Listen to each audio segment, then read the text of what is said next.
I'm like a kid in a candy store just watching Hard Knocks. It's that good.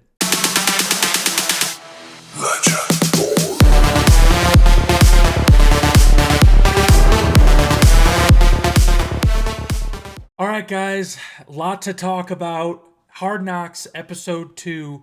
I literally just 2 minutes ago, just finished the episode, and it's coming out a little late because it was delayed. It was supposed to come out at 7 o'clock my time, but it unfortunately took over an hour and 20 minutes for the episode to come out when it was supposed to or scheduled to. But not a big deal. It's 9 o'clock my time. Just got done watching it, and again, I have a lot of notes that I want to talk about. There was a lot that happened in this episode, and I want to talk about most of it. So, we'll pretty much go in order. So, if you haven't seen the episode, I recommend watching the episode. I don't want to spoil anything. This is literally talking about everything that happened in the episode. So, if you haven't watched it, go watch it, and then come back to this. First thing, Ryan Poles says Caleb looked amped. He looked special. He looked different. They were watching him. They were watching practice back with Ian Cunningham, and he said he looked special. He looked more excited to be out there. And I mean, they said it in the episode. It was probably because he knew he was playing on Saturday, and he was just excited to get back out there on the football field. And that's most likely true. That is very, very true. He probably just wanted to get back out there. He was excited to finally, take his first snaps in the NFL. Obviously preseason, but still get the nerves out, get everything out. And then the next thing is Roma Dunze talking to young guys. That sounded weird, but he's talking to the younger guys, saying, just keep at it. Like he's got a personality, man, and that was the reason I really liked Roma Dunze out of all three of the top wide receivers, is because he has a personality. Okay, I really like Roma Dunze. He's got the personality, he's got the talent, he's got the athleticism. He can be a top 10 wide receiver in this league. He can be a top wide receiver in this league in the matter of no time. And I think he totally could do it. And he's just such a likable guy. I mean, he's so likable. And then his signing bonus was $14 million. So good for him.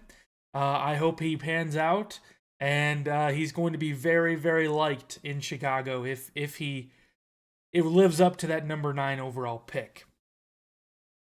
He sang in front of the rookies. I was kind of confused why they skipped Rome in the last episode, but they saved it for this episode. Rome sang, I don't know exactly what song it was.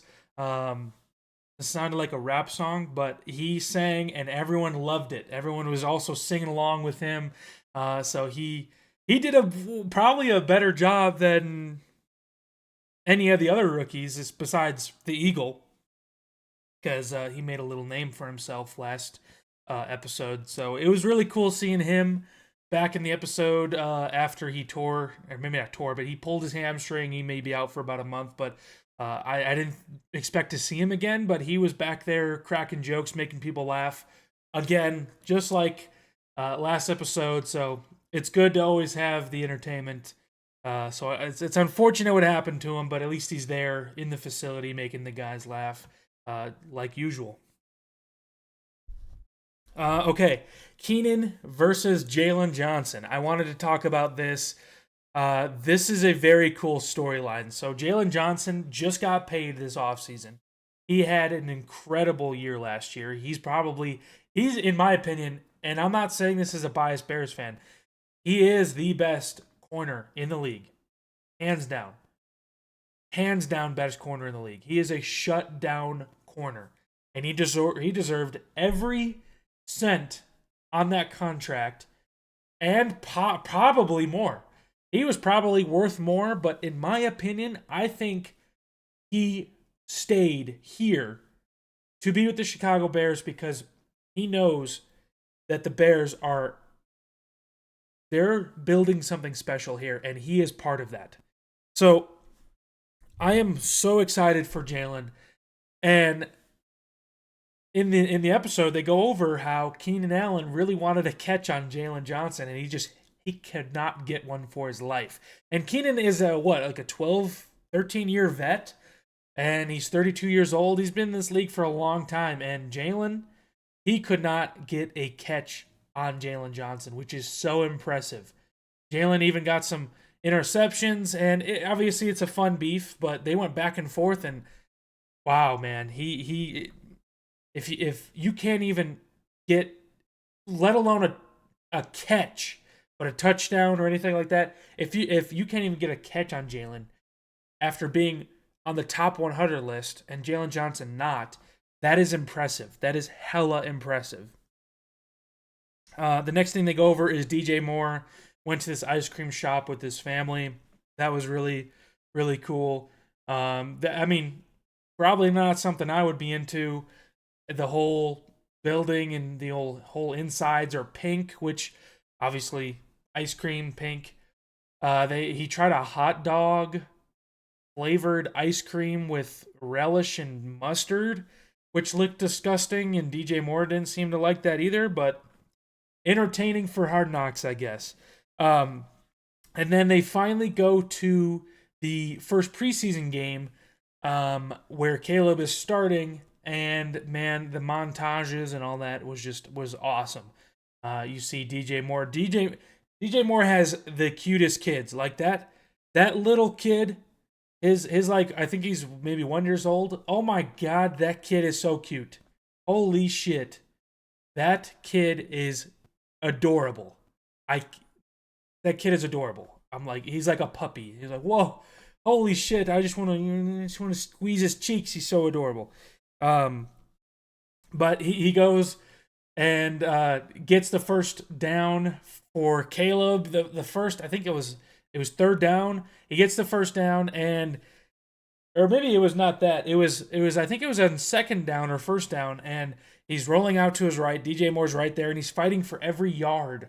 And it's hilarious because obviously we didn't know this until now, but he's sitting there on the ground, and he reminds me of George Kittle. I like football. And he gets up. I like football. DJ Moore is he is my favorite. He's my favorite player on the Bears. He really is. Caleb could quickly become that, but right now DJ Moore is by far my favorite player on the Bears. He deserves it. He deserves the money. He deserves the praise. All of that. So I love DJ Moore. He is hilarious, and he's also so good at football. So another one was when Caleb finally finished, his final throw was a throwaway to Rome, and they show the sideline, and Caleb is kind of directing what he wanted Rome to do. And it's preseason, so it's still practice technically. So maybe we'll perfect that in the future, but they weren't like arguing or anything, but Caleb was like, I wanted you to do this, do that. And then Rome was like, okay, I'll do this, do that next time. So we'll see how that ends, but they seem to have a connection in practice, in training camp. So we haven't seen anything on the field yet. Unfortunately, he was targeted twice that game and didn't catch one pass. I'm hoping the starters play on this Saturday. So, well, for one, we can see it on Hard Knocks, and for two, Caleb and Rome and all the rookies can get more reps, and hopefully Rome can get the ball maybe once. But that was cool to see Caleb teaching Rome, or telling Rome what he wanted to do. This next point I wrote down, I don't know if I want to say it, but I'm going to, okay? Jonathan Owens, okay? No offense, and I mean this in the nicest way possible. I don't give a shit about Jonathan Owens. I'm sorry. It was cool. It was cool in the first episode. Seeing his wife, but that's the only reason he's relevant. Sorry. Someone's got to say it. The only reason he's relevant is because of his wife. Okay, he's not even a starter on this team. Can we please just stop it with Jonathan Owens? last episode was fine. That's fine. But he's getting so much screen time for Hard Knocks for no reason. Like, I don't care about Jonathan Owens. I'm sorry. You're wasting my time by showing his personal life, by showing Jonathan Owens rather than DJ Moore, Keenan Allen, Roshan. I care more about Roshan, Khalil Herbert, Cole Kmet. You're giving more screen time to Jonathan Owens than Cole Kmet, than even DeAndre Swift. I haven't even seen DeAndre Swift. If you only watch Hard Knocks, you wouldn't even know DeAndre Swift is even on the Bears. So, I'm sorry, I had to say it. I don't care if you do. Personally, I don't care about Jonathan Owens. I don't care about his life. I don't care about who he is. He's not even a starter. He's depth. That's all he is. So please stop showing Jonathan Owens for 10 minutes in the episode when I don't care. Next one, Austin Booker. Great. He had a great preseason game. 2.5 sacks is absolutely ridiculous. I know it's preseason. It's preseason. Shut up. He's a rookie. He played great he's a backup playing against backup offensive linemen. 2.5 sacks is pretty goddamn good. So I think he could eventually be a starter on the other side of Montez Sweat. I think he could. I think he can be. 2.5 sacks. He looked ready. He looked fast. He looked like he knew what he was doing. He was juking people out. He was doing spin moves. He was getting to the quarterback. And I'm happy for him because if he works out, my God, can Ryan Poles find him in the 5th round. Austin Booker, I'm really, really hoping he works out. He looks good in his first preseason game. Last one I really want to talk about is another one that I think everyone agrees with, but it's a touchy subject, and I'm going to be a little mean about it, just like Jonathan Owens. I don't care if I'm being mean. I don't really give a shit. I speak my mind. I don't care. Velus Jones, okay? On Hard Knocks, they're really trying to show you, okay, Velus Jones didn't have a good start to the game, but you can get back up and have a rest of the game, have the rest of the game be good. Velus Jones is not that, okay? Don't have Hard Knocks lie to you. Do not have Hard Knocks lie to you, okay? All of last year and the year before that, he has had so much trouble with punts, kick returns, you name it. I don't know what he's good at. What is he good at on this team? He can't catch the ball. He can't play wide receiver. He can't run routes. He can't play running back because he will just fucking fumble it. He can't punt return. He can't kick return. Why is he still on our team? Seriously. We have no room for him. He can be running back number 4, I guess. I don't really trust Ian Wheeler either. But why are we giving Velus Jones Jr. infinite chances?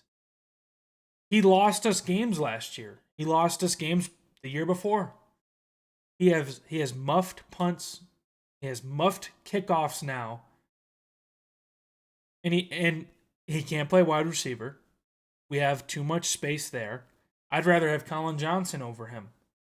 No offense. Why is he still on our team? I understand, Ryan Poles.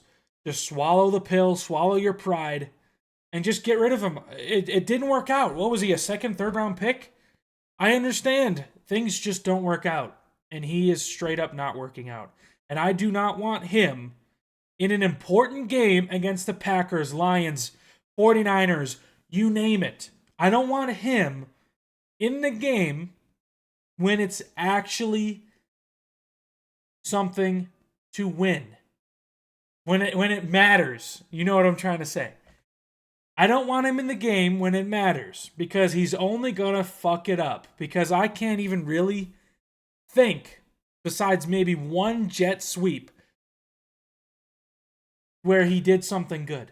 almost every single time that man touches the ball, he screws it up.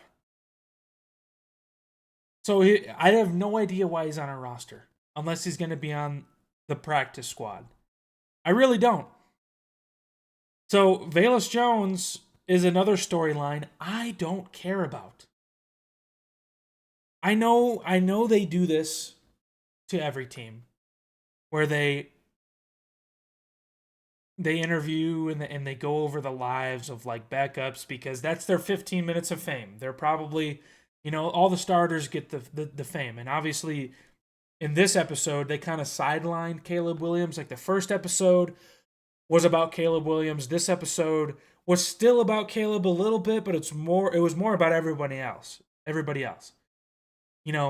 Keenan got a 5-minute segment. DJ Moore got a 5-minute segment. Jonathan Owens got a 5-10 minute segment. Austin Reed is another one where, no offense, but you're probably not going to be on the team come 2 weeks from now. So I don't care about Austin Reed either. Like, it's just, I'm sorry. Like, I'm just telling the truth. Like, you're not even probably going to be on the team the next 2 weeks. So why should I care and spend 10 minutes watching you play in the preseason when you're not even going to make the team? Like, you know what I mean? Like, I'm not trying to be mean. Like, I'm just stating the truth. Okay? Like, there's like Ian Wheeler probably not making the team. Like, I mean, I know. I obviously these things have to be shown because it's training camp with the Bears. So they have to show what people go through training camp. But there's just some storylines where I'm just like, why are you picking those storylines over other storylines? I don't know. That's just me. That's just me. I still enjoyed the episode. It was very, very good. I liked the first one a little bit better. The beginning kind of dragged a little bit until it got to like the preseason game, and then that was a little bit more fun. But it was still a very, very good episode, and I cannot wait for episode 3. I'm really hoping Caleb Williams plays this Saturday because who knows how entertaining Hard Knocks is going to be if he doesn't. So let me know what you guys think in the comment section below. I will see you guys in the next one. Bear down.